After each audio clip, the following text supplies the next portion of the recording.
On this episode of Survive and Thrive 8791, I welcome Danielle Ehlert to the Buck and Honey's remote studios.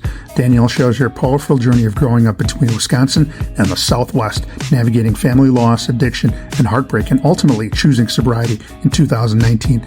Now, 6 years sober, she's turned her story into strength through poetry and her memoir, Dance of the Dragonfly. This is an honest, inspiring conversation about loss, resilience, and reclaiming your life. This will be a good one. Here we go.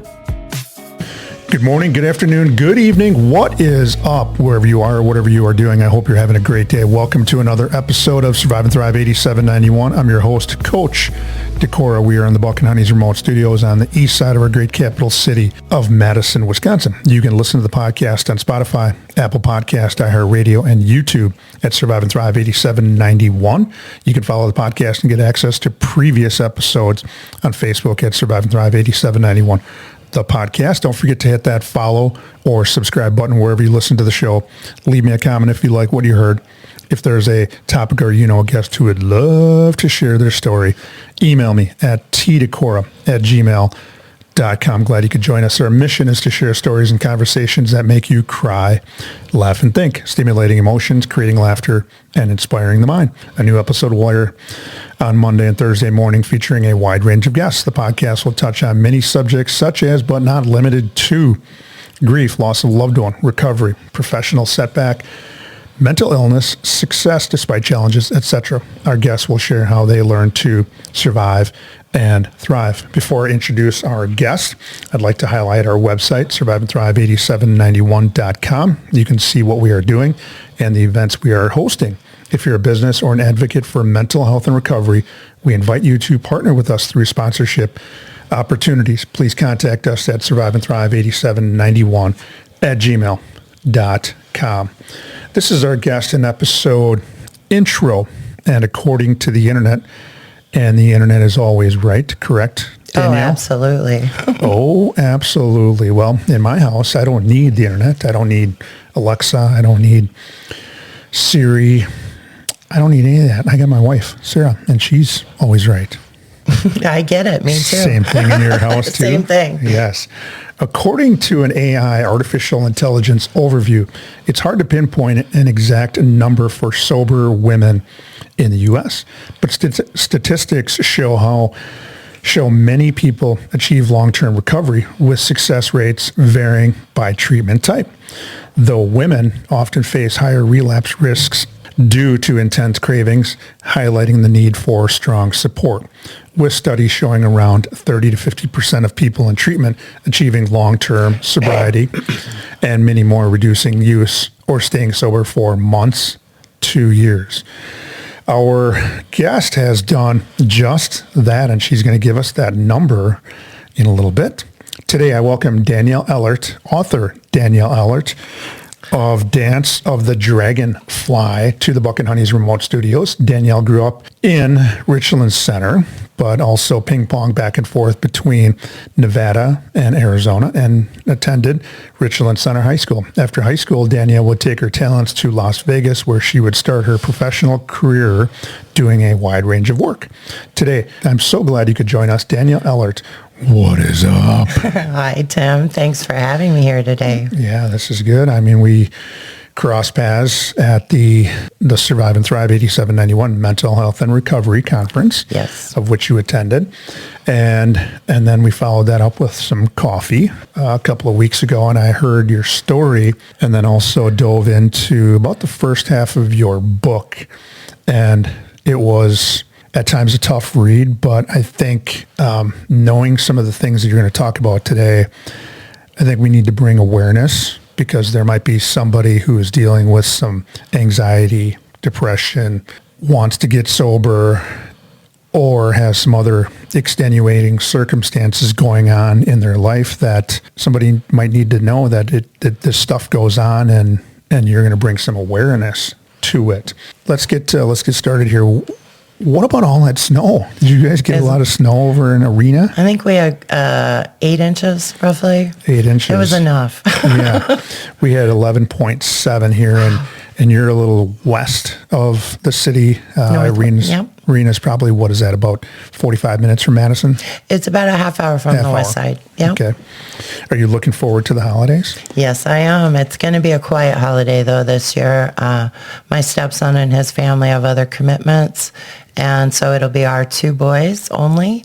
And I'm looking forward to just some downtime with them. Yeah, we kind of do that now with Thanksgiving. We had two of the three kids with us. One went to the other side. And then this year, I believe we'll have all of them here. So that'll be good, and get some grandkids and extended family. So it'll be kind of cool. So do you have snowmobiles? No, we don't. You don't? I mean, I got to assume that there's a lot of people that do in Arena. We don't seem to get enough snow there. I mean, the trails are really open about 2 weeks maybe. And so it doesn't last as long as it seemed. Years ago, it seemed like it stuck around a lot longer. I mean, when I was a kid, it always seemed, and I grew up in Wisconsin Dells, and it always seemed like there was snow days and lots of snow. And I don't know if it's because of the lake system in Madison that we just don't get as much snow as someplace else, some other places. But yeah, it's interesting. Before we get to your story, I need to talk about our sponsor. So our sponsor, Buck and Honey's Restaurants, are a place that people can escape to. For me, it's a great escape from cooking dinner. Do you cook? I love cooking. My mouth was watering when we were talking about this before I hit record. So what genre, style, cuisine? I am all about the comfort foods right now. Chicken pot pies, or I like chili, chicken and dumplings. I'm all about those comfort foods. Shepherd's pie is big in my house. Shepherd's pie, and we talked about tuna noodle casserole, Stroganoff, tater tot casserole. Yeah. A lot of that stuff sticks to me, and I got to exercise a little more, but I break down once in a while. With their great food and drink menu, 5-star customer service, and a welcoming and vibrant atmosphere, people keep coming back with locations in Sun Prairie, Monona, Waunakee, and Mount Horeb. Most communities in Dane County, which encompasses the Madison metropolitan area, can get to a Buck and Honey's within 10 to 15 minutes. I do a little drum roll here. Have you been to Buck and Honey's? I have been to Buck and Honey's. And of those 4 that we talked about, or I mentioned, which one? I have been to Mount Horeb's Buck and Honey's. Mount Horeb. Well, I am a huge proponent, because I know you mentioned that you did mention. What is your favorite? I like their Caesar salad. Caesar salad, yeah. I would recommend the pizza next time. That is my go-to at Buck and Honey's. I have to try that. Try the pizza next time. On the podcast, our guests follow the format for sharing their story like this. In segment 1, we will talk about what was it like, Danielle's history, what happened to get Danielle on the podcast. And in segment 2, we continue to talk about what happened and get into what it's like now. And we discuss Danielle's 5 suggestions for thriving. All righty, here we go. You grew up in Southwest United States, so the southwest part of the United States, as well as coming back to Wisconsin during the summers. What was life like growing up for you? Well, my father was a professional baseball player, so we grew up traveling. We settled in the Southwest because that's where spring training was held. And so most of my early childhood memories were of Scottsdale, being part of the community there, and we were friends with all the neighbors. It was a great time in my life. Then we moved to Tempe briefly before moving to Vegas when my dad retired from baseball completely. We moved to Vegas in 1978. And which was a completely different Las Vegas than it is now, right? I remember crying when my dad said we were going there because I couldn't imagine. Well, my parents had frequented Vegas on little trips, but I didn't think there were any kids in Vegas. I remember I was so young. I was like, oh, no, I don't want to move to Vegas, but we did. And because we had moved around so much, it was very easy for me to make friends growing up. So I quickly made new friends and got involved in different activities in school. And then things kind of went downhill after that. So tell us about then your family growing up? You mentioned your dad, the ex-baseball player, and talked about who he played for, and then let's talk about your mom and your younger sister. Okay. My dad is best known for playing with the Orioles. He is, in fact, in the Orioles Hall of Fame. His name's Steve Barber. He was a left-handed pitcher. He did pitch them in the Orioles and got them through the playoffs into the World Series, where Jim Palmer then pitched the series, actually, because my father had an injury. 1979? No, this was the 1966 World Series. Okay. And so he was best known for that. Then he was traded to several teams. He played for the New York Yankees, which we would do old-timers games after retirement. That was always a good time. He also played for the Atlanta Braves. He played for the Seattle Pilots years ago. Which would become the Brewers, right? The Pilots, I Yeah, think. well, then his last team that he was traded to was actually the Brewers, but he never pitched for them. He never played. But it is noted that that was the last. He did not want to live in Wisconsin, or he liked the desert. As I'm looking outside with 12 a foot of snow or more, I can't blame him. Right. And then my mom, she was a stay-at-home mom. I guess you would call it that. She actually, after I was born, handed me off to my grandma at 6 weeks old, and then went on the road with him. But when he retired, she did not work. She stayed at home. Living in Vegas, she ended up developing a compulsive gaming problem. And my father, after retiring from ball player, struggled with alcohol addiction as well. So it was kind of a dysfunctional family.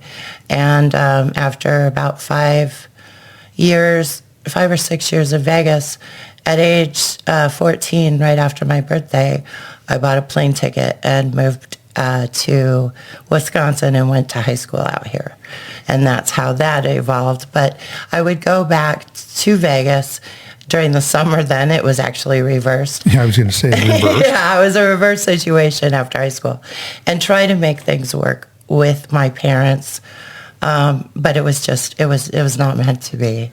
But I never gave up hope that we would have a family, Family unit. Yes. And then you had a little sister. I did. After my mom had left me with my grandmother at 6 weeks old, she soon found out that she was pregnant with my sister, Tracy. We were 9 months and 2 days apart. And they would refer to that as the Irish twins. I believe that's what it's called. Yes. So you would then eventually go to high school at Richland Center, which again is kind of right in that little arena part of Wisconsin. Richland Center being about 45 to 50 minutes from Madison due west.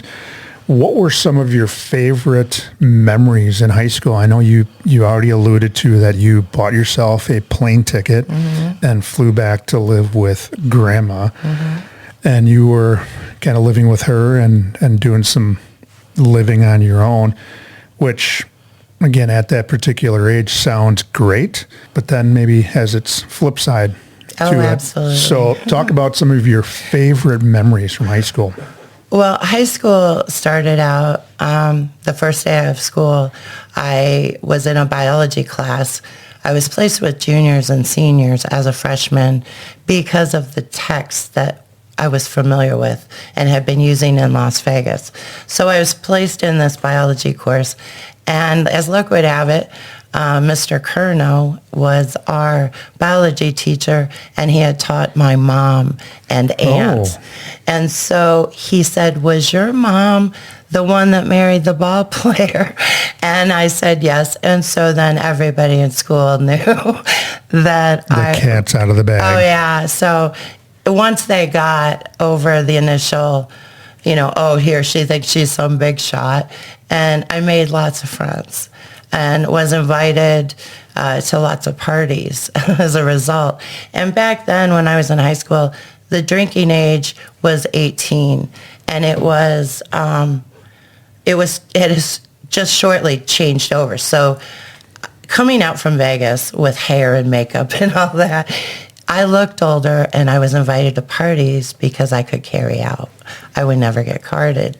And so my weekends through high school was a blur, really, through my own actions of partying. So I didn't, Grandma was pretty, out of the loop, having teenagers. Mm-hmm. And after I had moved out, my sister followed shortly afterwards. Mm.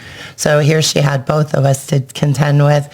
And we would often say we were going to a movie and would end up going to parties instead. And she never knew. I think she had mentioned after high school and we were done that people had said, "Oh, those were your girls."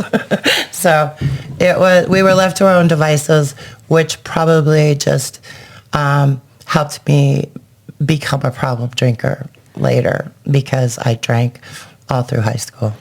So then the flip side, at least to me, putting myself back into when people say, here's what I was doing in high school, and I'm automatically transformed mentally back to high school and what I was doing. And I was kind of doing the same thing, all partying and doing stuff you do in high school. And I'm thinking to myself, that would have been awesome. And there were times where I was kind of essentially on my own. But then what is the flip side? I know what it was like for me at times where I missed some of that person being above me and telling me what I needed to do and, be on your best behavior. What was the flip side, the negative side to all of that freedom? I needed someone to hold me accountable. I needed discipline. I needed someone to tell me how important it was to set goals and actually take steps to achieve those goals.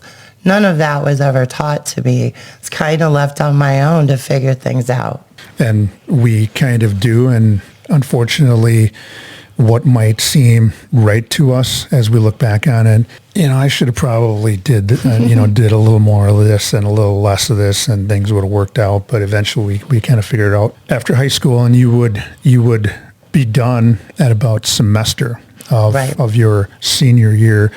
You would venture out to Las Vegas, maybe in the back of your mind thinking that, I'm going to go out there because my mom's going to give me a job.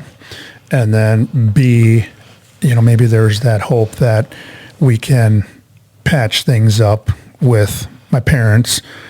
But I'm going to let you talk about what kind of transformed when you got out there and started, your mom got you a job or found you a job. Go ahead and talk about that. Well, I was 17 years old. I was set to graduate at midterm.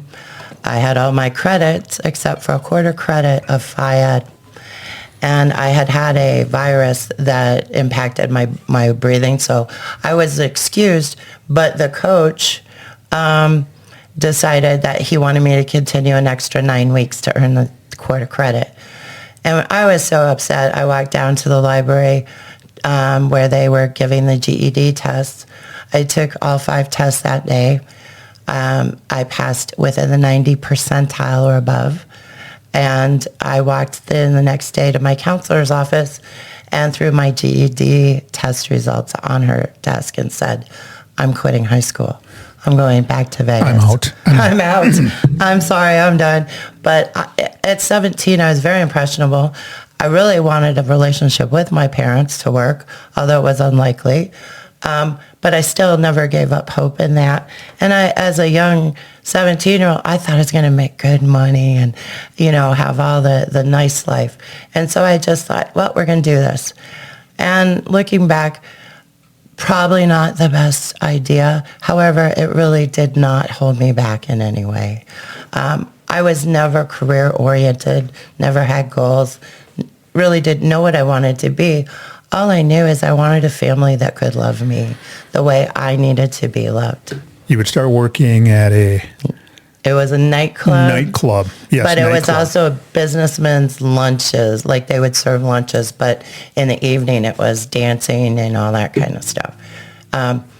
So my mother was working at this nightclub called Tramps, of all things. And there was a manager that was known to hire the most beautiful waitresses and had the best looking staff. And he was very proud of that.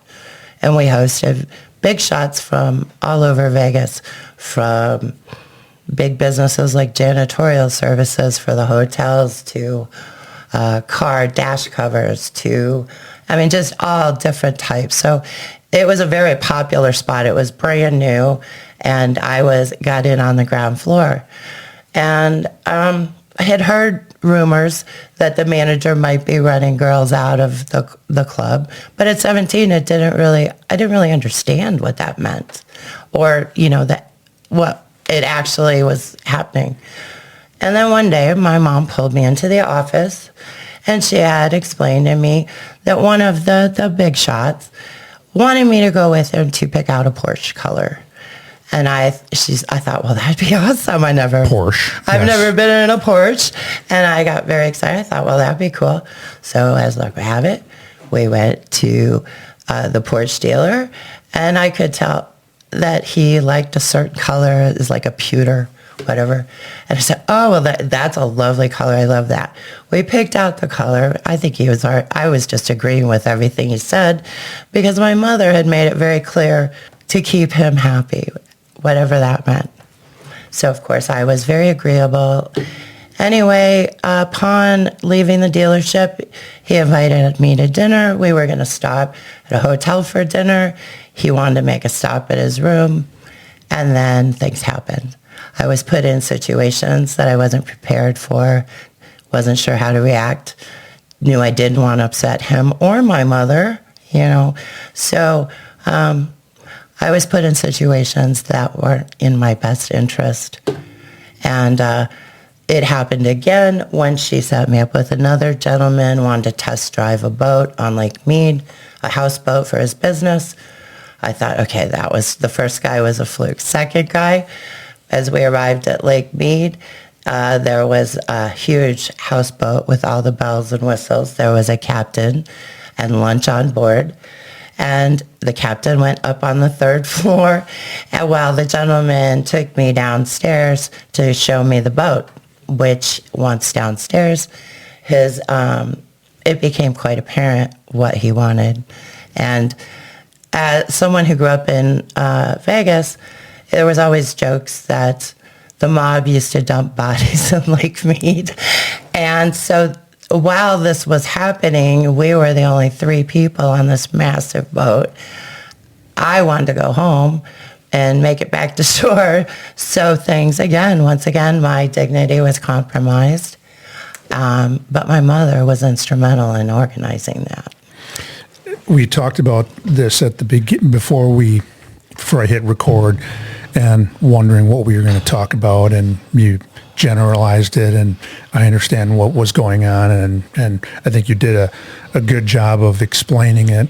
I think the one thing that we and you figured out was that some parents will go to extreme lengths to satisfy their own addictions, whatever that happens to be. Substance, in this case, it was a gambling addiction. And they'll go to any lengths to make sure that continues. And in this case, your mom was setting you up with local businessmen to do things you didn't necessarily know what was going to happen. And she just said, make them happy and do whatever it is. But then she asked you some questions when you got back. Yeah. Kind of what would that be? What would that said, conversation? How'd it go last night? And I should explain that I am clinically diagnosed highly sensitive person, HSP, or an empath. And so I can pick up on energies and deception and things like that naturally. But when she was asking me a question, I knew she knew exactly what had happened, but we didn't talk about it. I just said, oh, yeah, it was fine. We had a great time, whatever. And she was like, oh, okay. So then she was happy. But I knew that she knew exactly what had gone on. During this time, you would start getting involved in relationships. And, like any young person that is new to a new city, Las Vegas, and certainly new to the dating scene, some of these relationships added to the stress and strain that maybe you had going on with your parents, in particular your mom. Tell us about some of those relationships, and then you later on, when you had a chance to reflect later on, you were looking at those relationships and there was a need there. Talk about that. Well, all my life, I've always been more drawn to older individuals. My friends tended to always be older. I would seek companionship with older men. I was not interested in boys. My age, I had nothing in common with them. And I think deep down, in looking back, I needed some kind of father-type figure, something. I was never close to my dad. I don't know why. He was unable to really he never took part in anything. I got involved in gymnastics, horse shows, none of it. And so I think it was more on him, but I took all that personally and somehow wanted to be loved and did gravitate more towards men much older than me. And in that, I got myself into a lot of domestic violence situations. Men who just wanted arm candy, not someone with that was able to think clearly on their own and make decisions, as I had done for myself since 14. But they wanted someone just to sit there, look pretty, shut up, and I wasn't that person. And so violence took place, and I became fearful. And I tried, the only place I could go back would be go back home to my parents, which was never a good situation. So I ping-ponged through different relationships, and I had to learn lessons the hard way. Mm-hmm. Well, I think some of the content that you're giving us today is what some people need to hear once in a while, and you're here to share your story so that somebody a little bit younger can get the help they need earlier. Some of the things that happened in your young childhood and then into young adulthood would have an impact on your mental health. And then you also talked about the alcohol and substance use, and that slowly started to have an impact on you mentally as well as physically. And then you had a tough decision to make, which we'll talk about here in a little bit. But because our listeners want to hear the rest of your story and what brought you to the podcast, I need to talk about the sponsor one more time. Buck and Honey's has been with the Survive and Thrive 8791 cruise since the beginning, with 4 locations in the Madison area. One is always near. People ask, why Buck and Honey's? Owner Tom Anderson places a high priority on the mental health of his employees. He has a mental health professional available for them should they need support. I don't know how many businesses go above and beyond their employee assistance program, but Buck and Honey's does.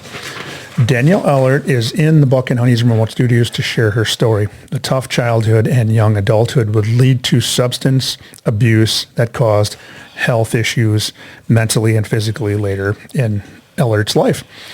She is here to share how she has 2,200 days in sobriety, and she's going to give an exact number to that here in a little bit, with seems like no end in sight. It's going to keep going on and on. In segment 2, you'll find out how she has stayed substance and alcohol free. Please stay tuned. Don't change that channel. You're not going to want to miss segment 2 of Survive and Thrive 8791. We will be back. If you, a loved one, or someone you know is experiencing a physical, mental, or emotional crisis, there is help and resources out there. Contact NAMI, the National Alliance on Mental Illness Helpline, at 1-800-950-6264. This is a free service providing information, resource referrals, and support to people living with a mental illness, their family, providers, and the public. United Way 211 is available 24/7, 365, and offers free confidential assistance. They connect people with the local programs and services that can help. Dial 211. Emergency Crisis Services, dial 911. The Suicide Prevention Lifeline, dial 988. To connect via web, chat, visit suicidepreventionlifeline.org. Along with those numbers, there is help. You just need to say 3 words: I need help. help. Now, back to the show. We are back. Welcome back to segment 2 of Survive and Thrive 8791. I'm your host, Coach Tim Decora. We are in the Buck and Honey's remote studios on the east side of our great capital city of Madison, Wisconsin. The podcast is where we feature guests who share their story in hopes of helping others who may be struggling with what life throws at them. Today, I'm so glad to be joined in the Buck and Honey's remote studios by author Danielle Ehlert, and I've got her book right here, Dance of the Dragonfly, and we're going to talk a little bit later about the book, kind of detail some of the things, and I've gotten through the first half of the book, and it's a very powerful read, and it's inspiring to know that out of all of that has come you, and you're here to talk about your story, and then also you're looking at trying to evolve and help others get through what they are going through as well, because you've got that lived experience. She's here to share her story about how she has found coping strategies to deal with anxiety and depression and alcohol and substance abuse that plagued her for most of her life. Segment 2, you took the steps necessary to get sober early in the early 2000s. What were some of those things that you were trying to do to get less chaos and more routine in your life? What were some of the things that you were attempting to do to get sober, because you knew this was going to maybe not end well if you kept doing what you're doing?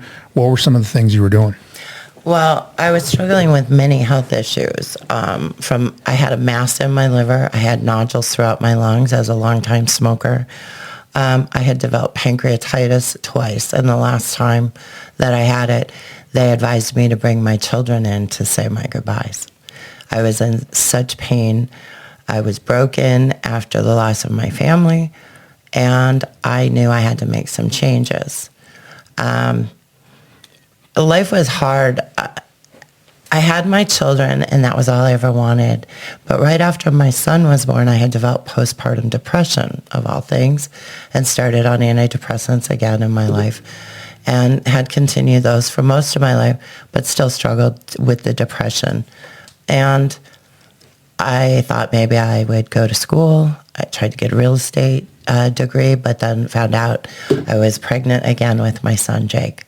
So then I was committed to raising my children, and that was all I knew I wanted to do. But at the same time, when I was done breastfeeding completely, I went right back to the bottle. And I didn't like that about myself. So when my boys were younger, I went inpatient up in Marshfield. And I was up there for a month, and I had my husband bring the boys up one time to visit. I did not try to hide my alcoholism from my children. I did not want to sugarcoat it and act like it wasn't really a big deal, because it was a big deal to me. I always swore I would not be like my parents, and yet I had become them. And so it was after those kind of aha moments, finding out that my health was declining. It had ruined the dysfunction in my family growing up, and then slowly I had lost my family. My dad died. 6 months later, my grandmother died that had raised me. My mother was living now out here in Wisconsin, and we were trying to have that type of relationship I'd wanted my whole life. And then I found her passed away 12 days before Christmas. That spiraled me. I was sober at the time, and when I found her, I went through everything in her apartment while she's laying there dead on the couch, and I'm waiting for police, the coroner, whatever to show up. I wanted to drink so bad because I wasn't prepared for it. I wasn't prepared to find her. And as luck would have it, there wasn't a drop of alcohol in her house, and that was the first time in my whole life she had ever been without alcohol. The coroner surmised that my mom was trying to quit drinking with there's no booze, no bottles, no nothing, and that was most likely resulted in her sudden cardiac death. I think there's a couple things that I got out of what you just kind of talked about a little bit, is that, first of all, when people, and I've heard this, people can go through withdrawals and try to stop a lot of different things, and it's going to be tough, and it's going to be hard to get through. One of the things that can happen with withdrawals and trying to detox from alcohol is that's the one that can kill you if you're not doing it the correct way or under supervision. That I got from that, and you said the coroner. Yes, kind of it's talked very about that. common. In fact, when I have tried to get sober on multiple occasions, and I guess we should mention that I am a 21-year cardiac arrest survivor. That had nothing to do with coming off alcohol. It did not happen during that time. I have what they believe is called long QT syndrome, and it's an electrical malfunction in my heart, which actually stopped my heart. I was brought back, and since that date, I was always wondering, why was I spared? I live in a town of 800 people. Our EMTs are all volunteers. So I have beat the odds. And I kind of wondered why I was spared, because during that time, I was so depressed. I didn't even want to be around anymore. I had everything I'd ever wanted. I had a family who loved me deeply. But the problem was, I didn't appreciate any of it. It all came so easily to me. And so the sobriety came easy, even though it really wasn't. But here, I wanted to go inpatient. I went inpatient. I did their program. I came out. Okay, now what? Boredom was often a reason for me to pick up. Setting boundaries, and that wasn't going very well, would often lead me to self-sabotage, because I thought, why bother? Nobody cares, you know? So it's been learning to live without alcohol, embracing life, healing my body physically, checking in, and doing what I can to undo things that have affected the way that I loved myself. And it was a process of learning to love myself. Yeah, the other thing I mentioned, or the other thing I wanted to mention, was how without coping strategies, we tend to, and again, I kind of lived a similar life to you in that I had to quit drinking as well. But without coping strategies, the only thing I could use to cope, and it works, is alcohol. And you're being a little depressed, you're throwing depressant on it. Being a little anxious, you're trying to throw alcohol on it so that you can sleep. Right. And get a good night's sleep. And in effect, it does the exact opposite. After a while, it stops working. In 2016, while you're sober, you're called to Georgia, because you're the next of kin, the only kin to someone, and you would be challenged then after this, physically and mentally, after a decision you had to make, being called to Georgia. Talk about that.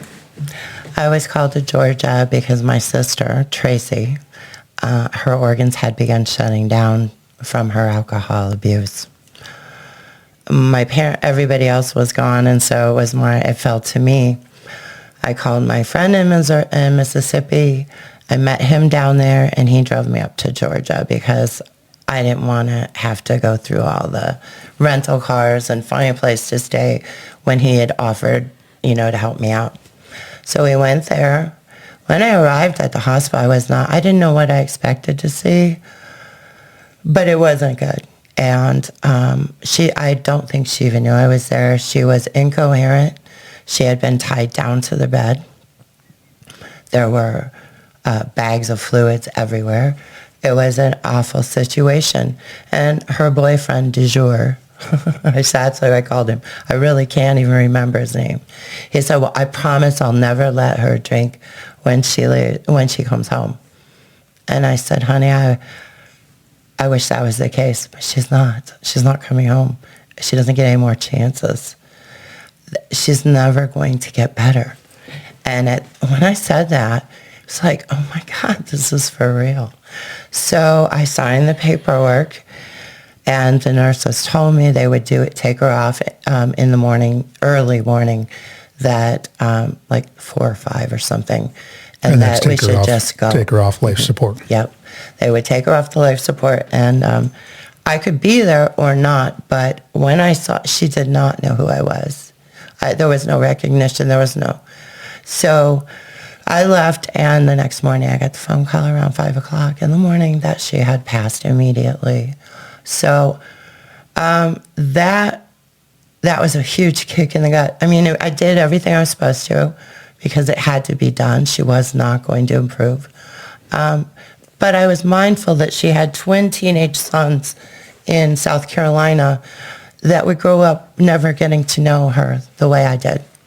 And that I needed to it made me realize that this was no longer a joke, and I needed to make some changes. So I after that, I struggled big time for about 2 years, to the point where I barely got out of bed. I went back to drinking. I tried to kill myself slowly with alcohol and realized this is not for me anymore. I can't do this, because I would look at my children and I could feel the sadness that they would have if I was successful at killing myself. And as an empath, I could not give that to them. I could not put that on them. So by the 3rd year, I decided to get sober, and I asked my oldest son, Brody, to take me to Sauk Prairie Hospital, and they do not detox, by the way, don't go there. They did not want to take me in, but I was a frequent flyer there because of my heart condition, and I also struggle with panic attacks. So I said, I'm here to detox, and I'm not leaving until we do. I was put in a room for 2 days. I was sober when I walked in, so I was given fluids just to sustain me, but I do need to be monitored, or I did need to be monitored because of my heart condition, because it is fatal. If you become physically dependent, as I was, on alcohol, it literally will kill you to get off it without the right drugs and meds, so don't ever do that. On August 29th, 2019, your life changed with a simple yet hard decision. Some people think that, that don't understand substance use, alcohol use disorder. They just think, well, why don't you just stop? And it's not that simple, which it is a simple thing, just to stop drinking, but yet it's a hard, physically and mentally, a hard decision to do. So you went to Sauk Prairie Hospital. They got you started on the road to detoxing yourself, and you have 2,200 plus days. Give us the exact number. 2,293 days today. 2,293 days, and we're shooting on the 8th of December, 2025. Yay. First of all, congratulations. Thank you. I mean, in the beginning, and I've heard several people, including myself at times, that couldn't even stay sober for 3-4 hours or a day, and then it becomes 2 days and a week and a month, and all of a sudden now you're into years, and it's really cool, and it needs to be applauded, which has enabled you to do something really cool. And what is that really cool thing that sobriety has allowed you to do? I've written my memoir, my story about my journey. Dance of the Dragonfly talks about me becoming my own best friend through my sobriety. This is probably my 4th or 5th sobriety attempt. So if anything, I hope people don't give up if you're struggling with these kind of things, because it's worth it. It really is, to finally be able to love myself through all the difficulties. I dealt with a lot of shame, and it's been very freeing. And the thing that keeps me sober is I've tried this before, and now I hold on to those days. You know, I have to check with Google every day, you know, which day, how many days is it now? But I don't do that every day. But I'm not willing to give those up as nothing, because it has not been easy. Although at times I think I've made it look easy this last time, because this last time I was ready. So the book, and I read through the first part of it, and a lot of the stuff you shared today in your younger childhood and younger adulthood, I've read it firsthand, and it's to know some of the stuff that goes on in a person's life. You can read it from a book, but today you're here talking in the studio, talking about it, and I think it sometimes makes a bigger impact when you have that life experience that you can share with not only our listeners, but you're also doing some stuff out there to promote mental health advocacy and substance and alcohol use, and it really just by telling your story, not only through the book, but also you're trying to get into the presentation world as well. I'm very interested in storytelling, because it's been very helpful in hearing other people's stories and sharing mine as instrumental in just bringing about more awareness and less shame on these topics. So speaking of the book, where can people get your book? They can pick it up off DanielleEhlert.com. Which I'll post in the promo as well. Awesome. And are we on Amazon yet? I do have, my poetry books are available on Amazon. That's the Step Into the Arena, A Patient's Perspective, or Step Into the Arena, More Poems to Ponder. Those are available, but they are also available through the website. It links it right to the Amazon through the website. Or this book, The Dance of the Dragonfly, is available directly through Inner Peace Press as well, if you can't get into my website. Inner Peace Press, so we'll make sure we include all of those links in the promo when we send that out in a couple days. Awesome. And she is, Inner Peace Press is great for any of those that want to tell their story in order to inspire or help others. She's a great connection. Just putting that out there. So you've got some poetry books. You've got your memoir down. What other goals does Danielle Ehlert have for her future? I hope to someday bring about what I lovingly call the ARC. It would be an adult residential complex or center for children. Well, I have a child that is on the spectrum, so he's an adult now. So it would be a center for him, and for others like him, as well as people like myself who struggle with addiction and need an independent place to stay for a while they figure out what they're going to do with their lives. It would not be for detoxing for people as myself. It would be like the 90 days after you've gone through the initial treatment program.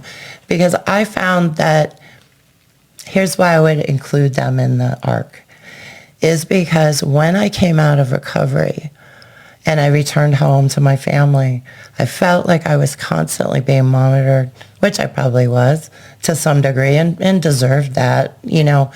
But I needed to figure out how I was going to proceed with my life and who I was, because for most of my life I had been what everybody else needed me to be. And so I think having the ARC as a place for people to come decompress for a bit, figure out what it is they need to do to stay in recovery and live a happy, healthy life. I like that thought, because right now there are places that people can go to, men and women, and they're sober living houses.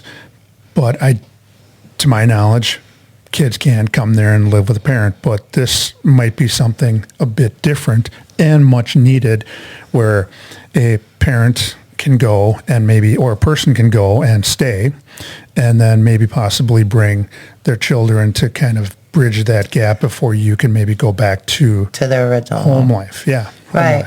Yeah. It's just it's a good place for, the thing with my son is being neurodivergent, they don't understand appropriate social behaviors. That's really what they struggle with. And just like people in recovery, we struggle with appropriate social behaviors because of our addictions. And so it's for that reason. But my son really needs his own individual place. He likes to video game. He gets loud and obnoxious, where it wouldn't work in a group home setting because it's disruptive. Mm-hmm. So I think by having his own little tiny home to maintain gives him the best shot in the least restrictive environment, and that it would also work for people newly coming through recovery. So that was my idea behind that.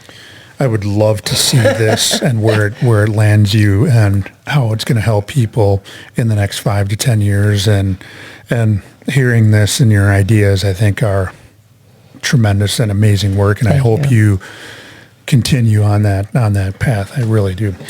This is where the subscribers, followers, and listeners take out the notebooks, pens, and pencils and jot some things down, and I'm sure they've already jotted several things down.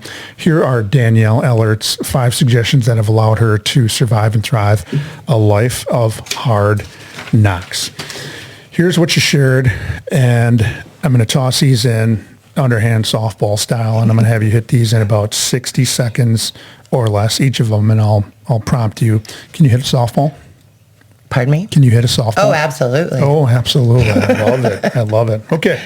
Here's what you shared, and we'll start with number 1. Number 1 is therapy. Go ahead and hit that. Yes. I think therapy is good for everybody. It helps to get to know you. It can be a challenge to find the right therapist, but don't give up because it is worthwhile. I always say finding a therapist is sort of like dating. You gotta find the right connection, the vibe and the connection, and at least for me, finding somebody that maybe walked the same path previously that I did definitely helped me. Number 2, and I like this one, get some restorative sleep. Go ahead and hit that. Yes, alcohol disrupts our sleep patterns. In my case, I developed a circadian rhythm disorder, which got me waking up every hour and a half, 2 hours. And so when I was able to take a medication for that, I was able to finally get the restorative sleep that I needed. However, due to insurance, it's no longer an option. And I can tell when I need the restorative sleep or I'm not getting it. So you need to make that a priority. Exactly. Number 3, journal. Go ahead and hit that. Journaling is my passion now. It helps me get in touch with myself. It gives me a perspective that sometimes I'm not always aware of. And just I found a journal 20 years ago that I started after my first rehab. I found it 20 years later, and it was exactly like the journal I was writing. So for 20 years, I kind of languished with the same problems over and over again. And a journal helped me discover that. If you aren't into going to a counselor and unloading some of these burdens or these things that are holding you down, or you're trying to suppress them, a good place and a trusting place is to write all that stuff down in a journal and start to decompress a little bit. And that's my experience with a journal. Number 4, exercise. Go ahead and hit that. I can't tell you how important this is for my mental health. Recently lost 80 pounds from being sedentary, and am still in the process of trying to lose more weight. But it does definitely impact my mental health, and the weight loss always makes me feel better about myself. I think you're speaking for the masses. Everybody losing a few pounds definitely helps. And number 5, faith. Having a belief in something greater than yourself kept you going. Go ahead and hit that. Absolutely. I've always been exposed to AA and their views on a power greater than themselves. And when I first started recovery, I was resistant to that. I felt like God had let me down throughout my life and allowed things to happen to me. I realize now that these were all lessons that I needed to learn. My faith has gotten me through the toughest of times, and I'm grateful for my faith today. And I'm grateful for your faith as well, because it's taken you to many great places, and I'm glad to be one of the places on your journey. So I wish you well. What an episode. I'm so glad you could join the Survive and Thrive 8791 crew today. Your story and how you managed to work through a life of hard knocks is inspiring, and you've done some inspiring things. Your story reminds us all to have coping skills or mental health tools in the toolbox when a person is met with life's challenges, and despite that, you are surviving and thriving. Our call to action, Danielle Ehlert just shared her story and how she had to get sober in order to change her life after some tough circumstances. Since then, she has endured and persevered. Here are Danielle Ehlert's 5 suggestions that have helped her survive and thrive. Number 1, therapy. Get some therapy. Number 2, get some restorative sleep. Number 3, journal. Number 4, exercise. And number 5, have a deep faith. Final thoughts as we close another great episode of Survive and Thrive 8791. Are there any final thoughts, Danielle Ehlert? Well, I would like to thank everyone who's been along with me on my journey, especially my husband, Brian, my children, Brody and Jake, and my bonus son, Brian Jr., for their support, as well as Inner Peace Press and Heather Felte for helping me make my dream come true of telling my story. I would like to thank Tim Decora for having me here today and bringing about awareness of mental health and addiction topics. So important. So thanks. I know this won't be the last time that we're going to interact, because there's going to be some functions that you're going to be probably hosting in the future, and I'm going to be hosting some more, and we'll meet at some other things, and we'll definitely stay in touch. As you know, and I'm here to help you in any way, shape, or form. And hopefully we can have you back here in a couple months, couple years to talk about the ARC. I hope so. And that would be so cool. On our next episode of Survive and Thrive 8791, we will have another amazing guest in the Buck and Honey's remote studios who will share how they learn to survive and thrive. If you have a story to share, or you know someone who does, please reach out to me at tdecora@gmail.com. Until next time, hang in there with whatever you happen to be going through, and with hard work, dedication, and determination, you can survive and thrive. Until next time, take care.